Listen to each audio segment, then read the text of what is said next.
दिल्ली सल्तनत से संबंधित विभिन्न प्रतियोगी परीक्षाओं में पूछे गए प्रश्नों का संग्रह है, जो किसी न किसी परीक्षा में पूछे गए हैं। इसे समझो और रट लो।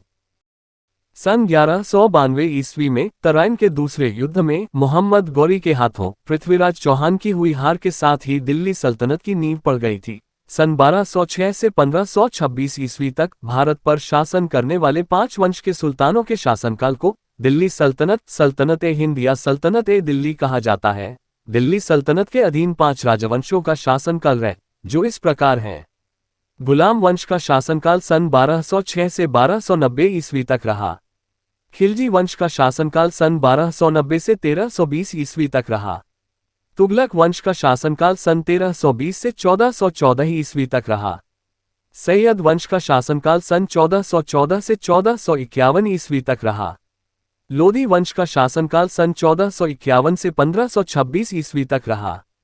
तराइन का दूसरा युद्ध सन 1192 ईस्वी में हुआ, जिसमें मोहम्मद गौरी ने पृथ्वीराज चौहान को हराया और दिल्ली की बागडोर कुतुबुद्दीन ऐबक के हाथों में सौंपकर गौरी गजनी चला गया। 1206 ईस्वी में गौरी की मृत्यु के बाद कुतुबुद्दीन ऐबक दिल्ली सल्तनत की गद्दी पर बैठा और सन 1206 ईस्वी में गुलाम वंश की स्थापना की। ये गुलाम वंश सन 1206 से 1290 ईस्वी तक कायम रहा। चूंकि सन 1206 से 1290 ईस्वी तक दिल्ली की गद्दी पर जो भी बैठा वे सभी अपने राजा के गुलाम थे, इसलिए सन 1206 से लेकर 1290 ईस्वी तक के शासनकाल को गुलाम वंश, मामलूक वंश या दास वंश कहा जाता है।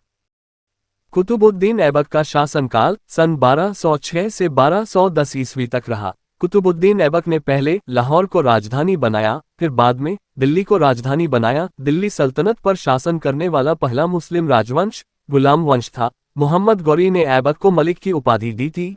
बहुत सारे दान दिए जाने के कारण कुतुबुद्दीन ऐबक को लाख बख्श या लाखों के दाता कहा जाता है। सन 1210 में पोलो यानी चौगान खेलते समय घोड़े से गिरने के कारण कुतुबुद्दीन ऐबक की मृत्यु हो गई। शमसुद्दीन इल्तुतमिश ऐबक का दामाद था, जो दिल्ली सल्तनत की गद्दी पर सन 1211 से 1236 ईस्वी तक शासन किया। इल्तुतमिश ने अपने शासनकाल के दौरान सुल्तान के प्रति वफादार 40 रईसों का एक समूह बनाया, जिसे तुर्कान-ए-चहलगानी या गुलाम चालीसा के नाम से जाना जाता था। रजिया सुल्तान इल्तुतमिश की बेटी थी, जो दिल्ली सल्तनत की शासक बनने वाली एकमात्र मुस्लिम महिला थी। रजिया सुल्तान का शासनकाल सन 1236 से 1240 ईस्वी तक रहा। रजिया सुल्तान ने अपने विश्वासपात्र मित्र और प्रेमी याकूत को मरवाकर सिंहासन को पुनः प्राप्त करने के लिए सन 1240 में अल्तुनिया से विवाह कर लिया। बहराम शाह के साथ हुए युद्ध में रजिया सुल्तान की हार हुई, जिससे दिल्ली छोड़ना पड़ा। रास्ते में कैथल के पास डाकुओं द्वारा सन 1240 ईस्वी में रजिया सुल्तान की हत्या कर दी गई। रजिया सुल्तान के बाद बहराम शाह गद्दी पर बैठा था। गयासुद्दीन बलबन का शासनकाल सन 1266 से 1287 ईस्वी तक रहा। बलबन द्वारा भारत में प्रसिद्ध फारसी त्योहार नौरोज की शुरुआत की गई। बलबन ने अपने शासनकाल में रक्त और लौह की नीति का अनुसरण करते हुए अपने दरबार में सिजदा और पैबोस प्रथा लागू की। सिजदा प्रथा में राजा के सामने अपनी माथा को जमीन पर रखते हुए प्रणाम करने का नियम था तथा पैबोस प्रथा में राजा के पैरों को चूमने का नियम था। इल्तुतमिश द्वारा बनाए गए चालीसा की शक्ति को बलबन ने खत्म कर दिया।